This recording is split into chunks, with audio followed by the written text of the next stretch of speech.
এই যে দেখেন, আপনারা একটু দেখেন, এই যে এখানে এই যে টিস্যু পেপারটা, এইটা কিন্তু এই প্যাকেটটার ভিতর থেকে বের করাটা খুব সহজ। এই যে টান দিছি, বাইরে হয়ে গেছে আরামসে, ঠিক না? কিন্তু এইখানে একটা পলিথিন আছে, যে এই দেখেন, এটা একবার এটার লগে একদম লাগানো টাইট কইরা।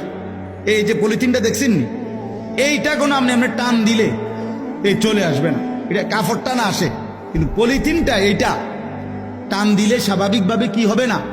তো এটা কি করতে হবে, এইটারে এরকম টাইনা টাইনা ছিটতে হবে, বুঝছেন নি? এটা বাইরে কি করতে হবে, ভেবে ছিটতে হবে।